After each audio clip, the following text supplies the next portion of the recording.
Bonjour, bonjour, bonjour mes chers.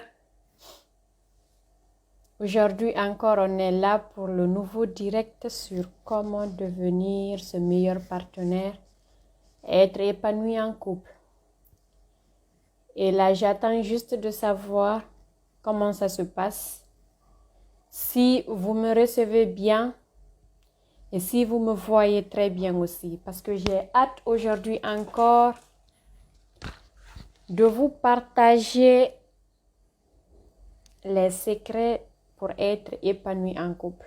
Aujourd'hui encore, on va parler vraiment des choses très importantes. Parce qu'aujourd'hui, on va apprendre les schémas positifs de la communication. On va apprendre la CNV. On va apprendre, si Dieu le veut bien, une partie de l'intimité du couple. Alors, venez vite et soyez nombreux parce que ça va vraiment servir. Et je vous attends.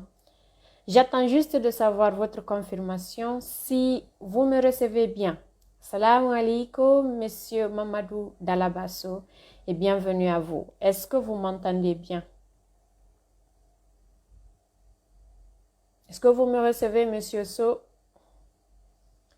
Réagissez pour qu'on puisse continuer et on va donner 2 petites minutes pour voir ce que ça va donner, pour voir si les gens vont venir un peu.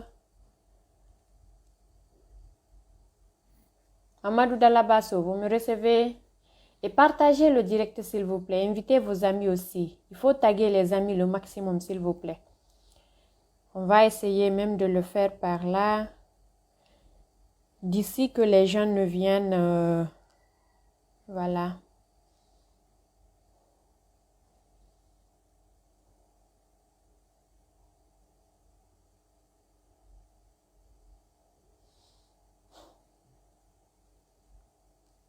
Vous me recevez bien?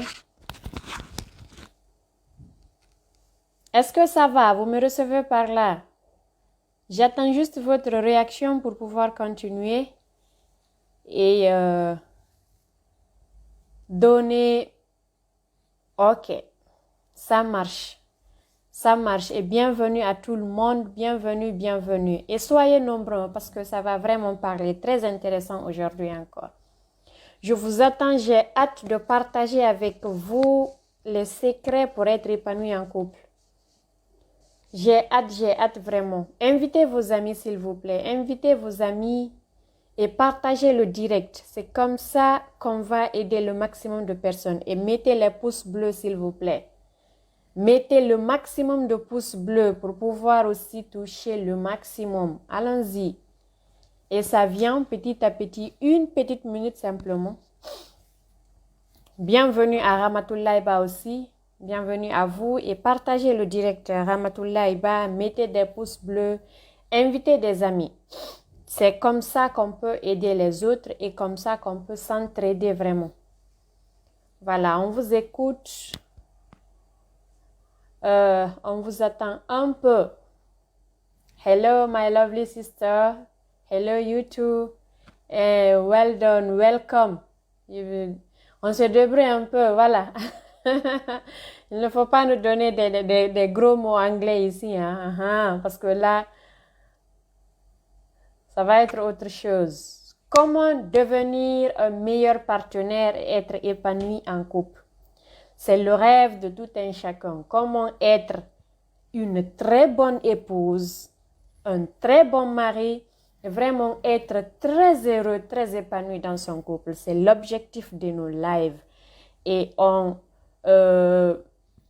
croit atteindre nos objectifs, Inch'Allah. On a la ferme volonté d'atteindre nos objectifs, la croyance maximale que l'on va atteindre cet objectif, Inch'Allah. On va essayer de commencer. Ça fait plus d'1 minute maintenant, plus de 2 minutes. Voilà. Et ce que j'ai besoin vraiment, c'est que vous m'invitez vos amis, s'il vous plaît. Mamadou Dalabasso, il faut partager le direct dans d'autres groupes, s'il vous plaît. Invitez des amis, je vous en supplie. Mettez des pouces bleus et ça va servir vraiment. Aujourd'hui, on va continuer sur la communication. La semaine passée, je crois qu'on avait parlé largement sur les schémas négatifs de la communication.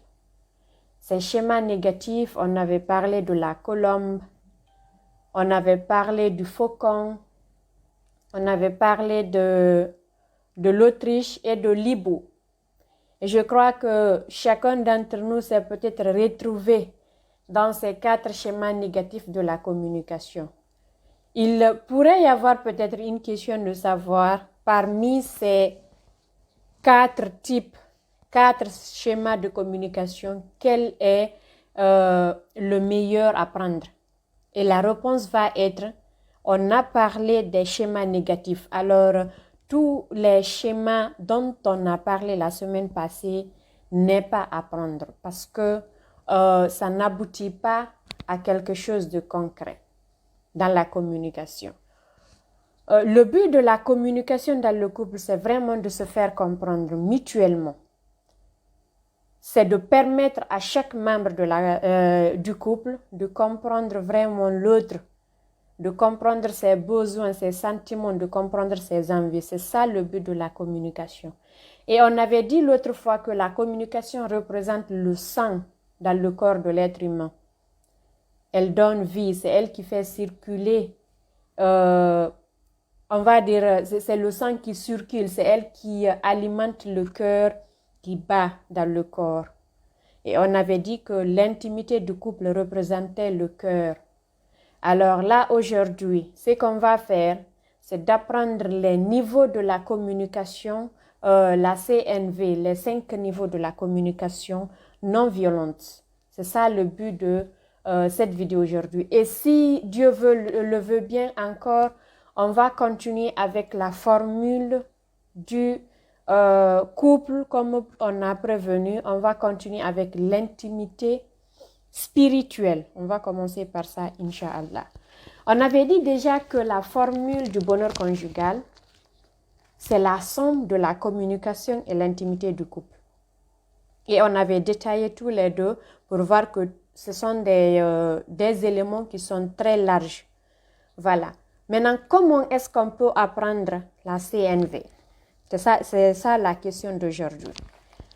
La communication non violente, comme on vient de l'entendre, c'est une communication qui nous permet vraiment de nous faire comprendre d'une manière très claire, de nous faire comprendre d'une manière vraiment respectueuse dans la vérité et dans l'amour, dans le couple. La communication non violente revient à ça. Alors, je vois que des personnes, il y a beaucoup de personnes qui sont parties, il faut revenir, il faut taguer de personnes. Invitez-moi beaucoup de personnes, s'il vous plaît, parce que je sais que ça va servir. Si les gens écoutent vraiment et mettent en pratique, ça va servir. Venez nombreux et partagez le direct. Partagez le direct au maximum, je vous en supplie. C'est comme ça que l'on va nous entraider et c'est comme ça qu'on va aider beaucoup de personnes dans leur couple. Voilà. Et la communication, on a dit que c'est le fait de nous faire comprendre, d'exprimer nos besoins et nos envies. Et ça implique l'écoute, ça implique le temps, ça implique le langage du corps. On avait parlé largement sur ça. Alors, qu'est-ce qu'il faut pour se comprendre là? Déjà, il y a des choses à éviter aussi dans la communication du couple avant de prendre les 5 étapes de la communication. Les reproches dans la communication, je crois, ça revient à parler du faucon. Monsieur le dictateur qui, à chaque fois, lorsqu'il est à la maison pour communiquer ses besoins et ses envies, Monsieur le faucon, lui, il utilise, il blâme, il vient pourquoi, ou bien il reproche.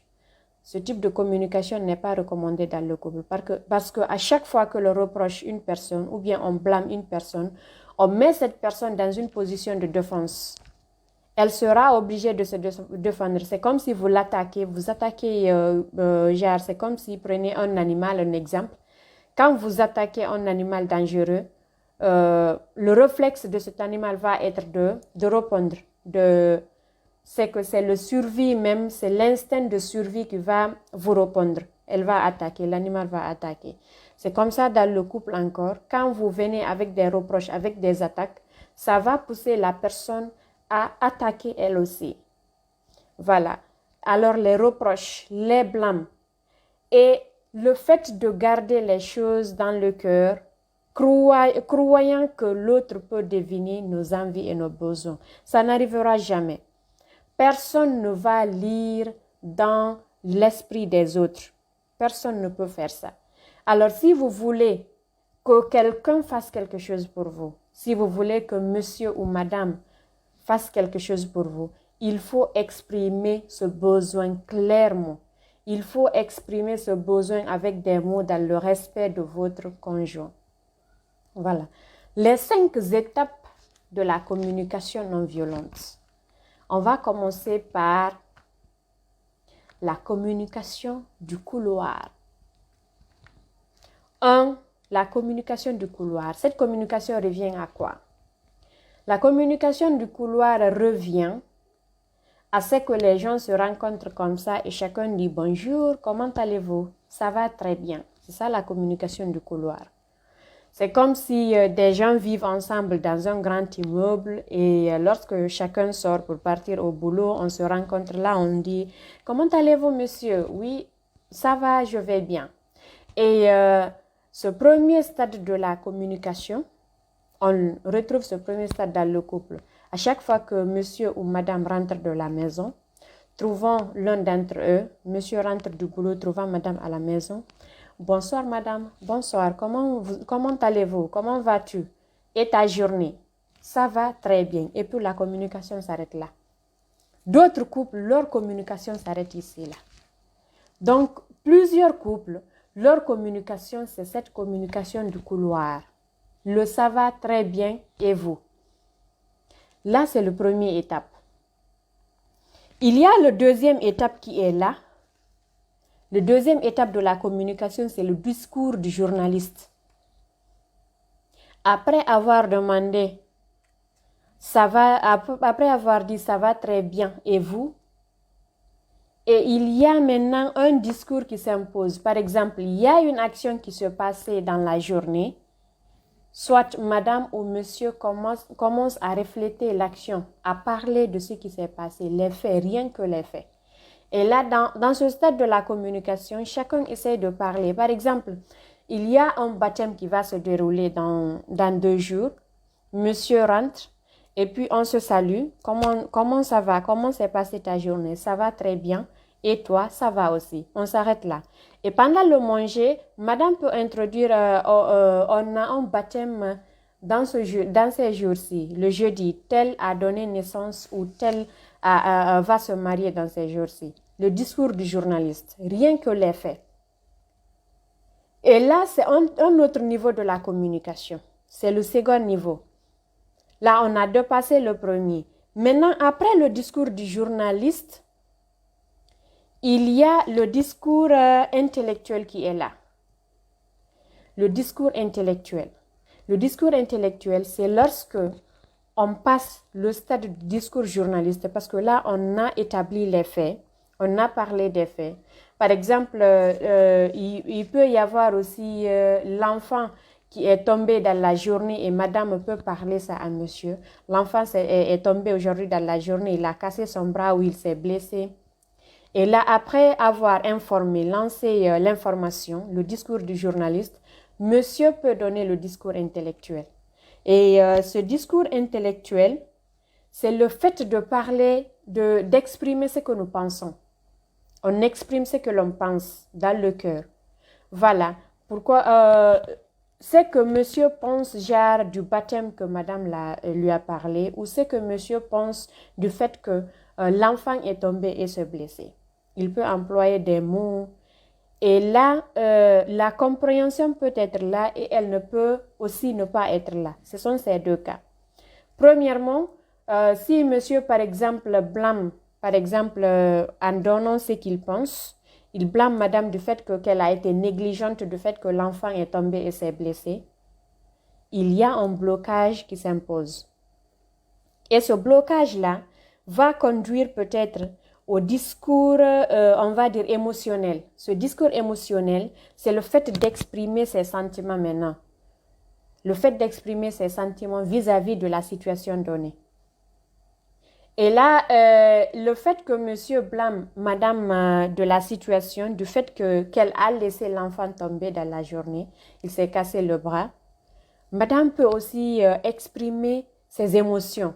Et toi, tu es là à chaque fois, tu es là à me blâmer, tu ne cherches pas même à comprendre la raison la raison qui a poussé l'enfant à tomber et à casser ses bras. Là, ça devient le discours émotionnel. C'est le 4e niveau de la communication. Et maintenant vient le 5e niveau de la communication. Et ce 5e niveau de la communication, c'est ce que les gens devraient apprendre. Le discours de la vérité, de l'amour et la sincérité. Et dans ce stade de la communication, les gens doivent apprendre à parler sincèrement, clairement, sans accuser l'autre et sans pour autant blâmer l'autre face à ses actions. Là, dans ce stade de la communication, les jeunes doivent apprendre à exprimer le je. Je sens que, je veux que, je ressens que, voilà, ne pas prendre l'autre personne. Donc, la communication non violente revient à utiliser le pronom personnel je dans la communication. Je voudrais que tu me fasses ceci. Je voudrais que tu me donnes cela. Bienvenue à Diarra Diallo. Thierno Mamadou Diallo, bienvenue à vous et je vous en supplie, partagez le direct pour toucher le maximum de personnes. On dit le discours, le 5e niveau de la communication, ça revient à apprendre vraiment à utiliser le jeu dans la communication. Genre, vous avez une envie, vous avez un besoin, vous avez envie que, en tant que femme, vous avez envie que monsieur vous donne quelque chose, monsieur vous achète un téléphone, monsieur vous achète des habits, vous lui dites, je voudrais s'il te plaît que tu m'achètes un téléphone. C'est différent lorsque vous venez dire que toi, lorsque j'ai besoin de quelque chose, tu n'es toujours pas là. Quand je te demande, tu ne le fais pas. Tu ne m'achètes pas quand je te demande de le faire. Alors, vaut mieux de ne pas le dire. C'est une envie qui est là, on peut dire une même envie qui est là, le fait de vouloir que monsieur vous achète quelque chose. Mais le fait de ne pas utiliser les mêmes types de communication, le message va être différent. Le premier message, vous exprimez le besoin. Maintenant là, ça revient à monsieur de voir est-ce que c'est dans ses capacités de vous donner ce téléphone ou non. Mais l'autre type de communication, le fait de reprocher monsieur de ne pas le faire pour vous, ça revient à notifier son incapacité de satisfaire, vos besoins. Vous voyez l'amalgame des choses? Il y a un même besoin qui est là, le fait de vouloir quelque chose de l'autre. De vouloir un téléphone, de vouloir des habits, de vouloir un voyage, de vouloir une sortie, de vouloir n'importe quoi. Vous exprimez votre besoin par j'ai envie, j'aurais besoin que tu me fasses cela. J'aurais besoin que tu me donnes cela. Et pourquoi toi tu ne me donnes pas ça? Et pourquoi toi tu ne me fais pas ça? Pourquoi toi tu ne m'envoies pas par-ci ou par-là? Ce sont deux manières d'exprimer un même besoin, mais on croit qu'on exprime ce besoin-là alors que l'expression a un message, ces deux messages diffèrent. C'est ce que je veux dire. Là, vous exprimez clairement ce que vous avez envie, ce que j'ai dit tout à l'heure. Vous lui montrez vos envies et vos besoins. Vous dites que c'est ce que j'ai envie que tu fasses. Vous dites que j'ai envie que tu m'aides dans l'éducation des enfants. Vous pouvez remarquer que monsieur n'est pas toujours là. Votre mari n'est pas toujours là pour l'éducation des enfants.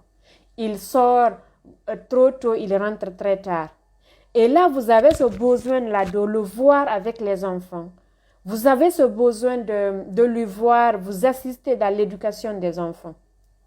Vous lui dites, chérie, mon bébé, j'ai besoin vraiment que tu m'assistes dans l'éducation des enfants. Là, vous exprimez clairement le besoin. Et c'est à lui maintenant de voir comment vous répondre.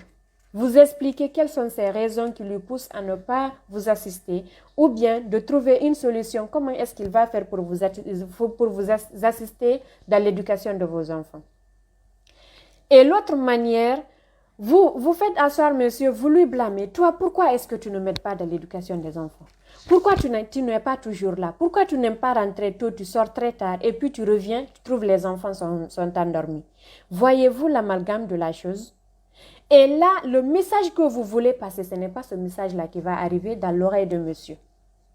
Vous allez là lui montrer son incapacité à éduquer les enfants, son incapacité à être là présent, son incapacité à s'occuper de sa famille, à donner son temps à sa famille. Ça va lui pousser maintenant à résister, ça va lui pousser, lui aussi, à se défendre et à attaquer. Alors, on utilise le jeu, on exprime clairement le besoin et on attend des réponses. Il y a aussi une chose dans la communication. On essaye de tirer des conclusions hâtives alors qu'on ne comprend pas la communication de l'autre. Lorsque l'autre vous parle, lorsqu'elle exprime un besoin et que vous n'avez pas compris ce qu'il veut dire ou ce qu'elle veut dire, ne tirez pas de conclusions hâtives. Peut-être des fois, vous allez passer à côté de sa communication. Peut-être des fois, elle veut parler de 1, vous croyez que la personne vous parle de 10. Alors, ce n'est pas la bonne manière. Posez des questions lorsque vous ne comprenez pas. Ne vous sentez jamais menacé par la communication de l'autre. Parce que lorsque la personne communique, je vous dis, c'est un besoin qui est exprimé. C'est un besoin qui est exprimé. Il a envie que vous compreniez quelque chose. Mais lorsque vous n'arrivez pas à comprendre cette chose, posez clairement les questions pour pouvoir comprendre. Ça va vous éviter beaucoup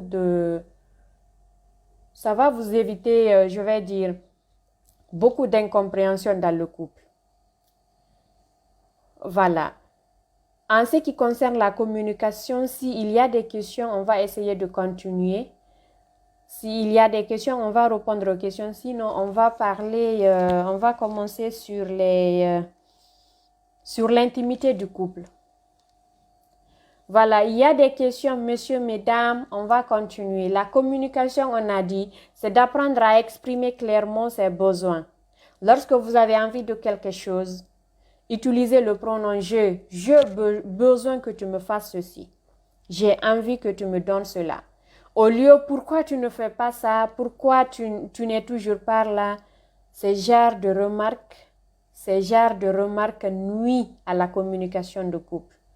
Vous allez mettre votre partenaire en position de défense. Et s'il y a les questions, on répond aux questions et on continue. S'il n'y a pas, on va attaquer l'intimité du couple. Quand on parle d'intimité, je crois qu'il y a beaucoup de personnes ici là qui vont croire qu'on parle de l'intimité physique, de la sexualité. Alors que même si on parle de ça, mais ça fait une petite partie. Badalaba, bienvenue à vous. Bienvenue à tout le monde. Je crois qu'il y a... qui d'autre? Quels sont les nouveaux venus? Il y a Jara Iba. Mais je crois. Ramtoula Iba.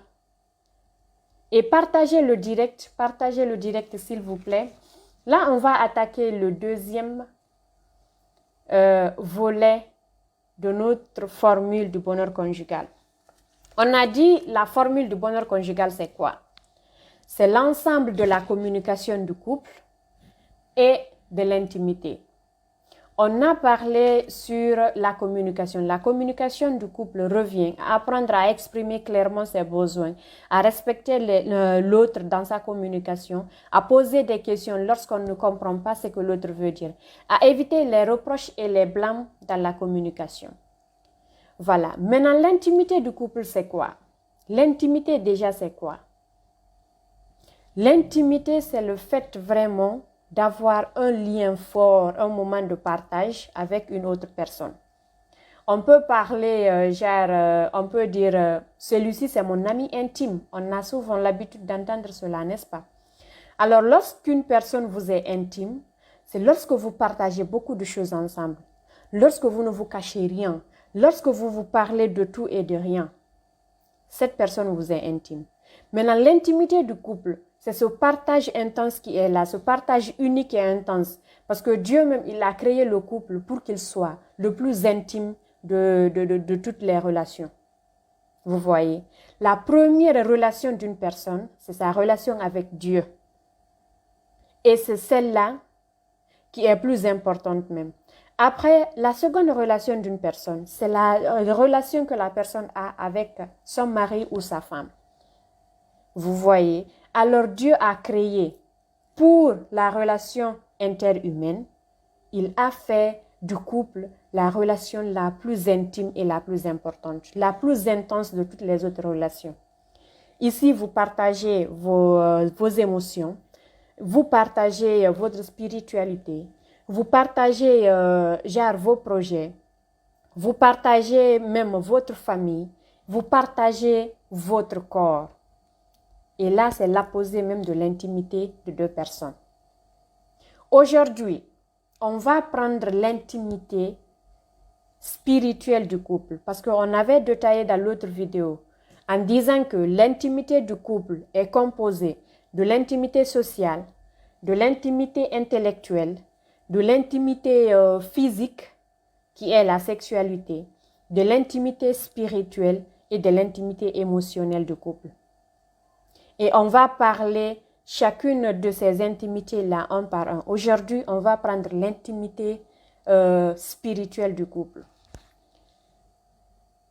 Je crois que la vidéo a pris près de 26 minutes et il y a vraiment des gens qui se plaignent pour dire que la vidéo est assez longue, qu'ils n'arrivent pas à regarder par après la vidéo, de la regarder hors ligne. Je ne sais pas si on va continuer sur l'intimité spirituelle ou bien on va attendre la prochaine semaine, le prochain live pour faire un direct sur l'intimité spirituelle. Là, j'attends vos remarques pour qu'on puisse continuer parce que la vidéo a pris près de 30 minutes. Hein. Et pouvoir parler de l'intimité spirituelle, on va peut-être prendre une autre 30 minutes. Voilà. Et est-ce qu'on va continuer ou on va enregistrer le direct là et recommencer notre direct pour l'intimité spirituelle? Je vous écoute et j'attends. Voilà, Thierry Mamadou Diallo, vous êtes arrivé en retard, mais c'est pas grave, vous allez revoir l'enregistrement. J'attends vos idées, hein. On va continuer, j'attends vos idées. Mettez dans les commentaires ce qu'on va faire. Est-ce qu'on va couper le direct là pour pouvoir recommencer avec l'intimité spirituelle parce que ça va prendre près d'une trentaine de minutes? Ou bien on va attendre l'intimité spirituelle la semaine prochaine. Si vous avez hâte de découvrir c'est quoi l'intimité spirituelle aussi, mettez dans les commentaires, on va continuer. Et j'attends vos réactions. Diara et Diallo, vous êtes là? Dalaba, vous êtes là? On va continuer.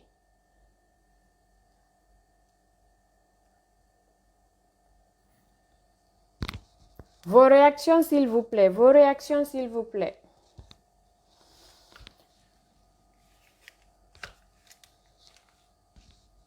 Mamadou Dalabasso. Vos réactions, s'il vous plaît. On va continuer ou on va...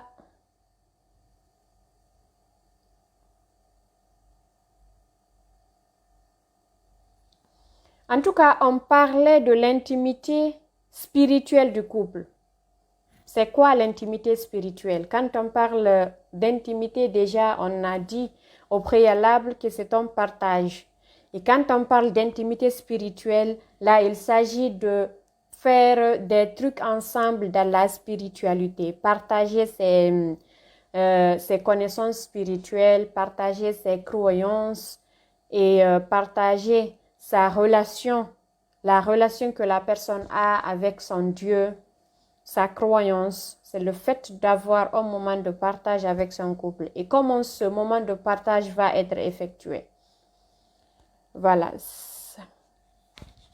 Ça va être ça. Et Fatima Diara Eba, bienvenue à toi. Bien que tu sois un peu en retard, mais tu vas regarder la rediffusion si on arrivait à couper la vidéo.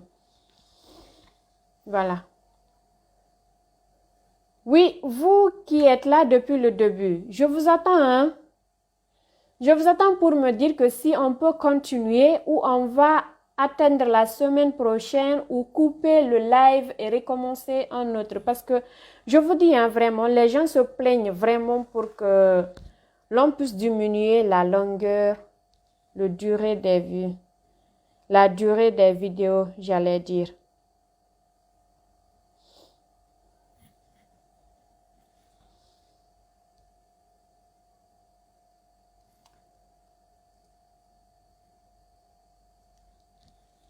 Eh bien, il y a 30 minutes d'enregistrer. Il y a 30 minutes.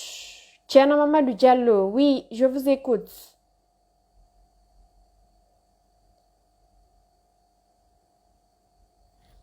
Ok, et là, je crois que parce que les gens n'arrivent vraiment pas à donner des retours, qu'on va essayer de relancer cela à la semaine prochaine, je crois bien. Hein?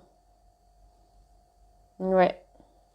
L'intimité spirituelle du couple, on va la commencer la semaine prochaine, Inch'Allah. Alors là, on peut se dire au revoir. J'espère que la vidéo vous a servi un peu, qu'elle va vous servir aussi à apprendre à comment bien communiquer dans vos couples, à être vraiment très pratique dans la communication, à apprendre la communication non violente, à vraiment utiliser le jeu au lieu de tu as fait tout ça. Dans la communication, mettez toujours le jeu en avant. Je suis, je veux, je voudrais, ce genre de phrases vont vous aider vraiment à fluidifier, à améliorer la communication et à vous rapprocher dans vos couples, bien évidemment, parce que c'est ça l'objectif principal, c'est de vous aider à vous rapprocher dans vos couples, vous aider à instaurer des liens très forts pour que la communication soit fluide, pour que la complicité soit mise en place. Alors, je vous dis à la semaine prochaine pour parler vraiment de l'intimité du couple et pour détailler dans la plus grande, on va dire, clarté, l'intimité spirituelle, peut-être l'intimité aussi intellectuelle du couple, si Dieu veut le bien. Si Dieu le veut bien, Inch'Allah. Alors, je vous dis à bientôt, mes chers amis. Et n'hésitez pas à partager le direct, à mettre le petit pouce bleu qui est en bas de l'écran et vraiment de vous abonner et d'inviter vos amis à vous abonner, à s'abonner, à aimer la page et à partager le maximum de nos directs. Je vous dis à bientôt et je souhaite à toutes les dames, à tous les messieurs d'être vraiment très heureux dans vos couples et d'être épanouis. Les célibataires, je vous souhaite de trouver l'âme sœur et d'être très heureux dans vos couples aussi. Merci et à bientôt.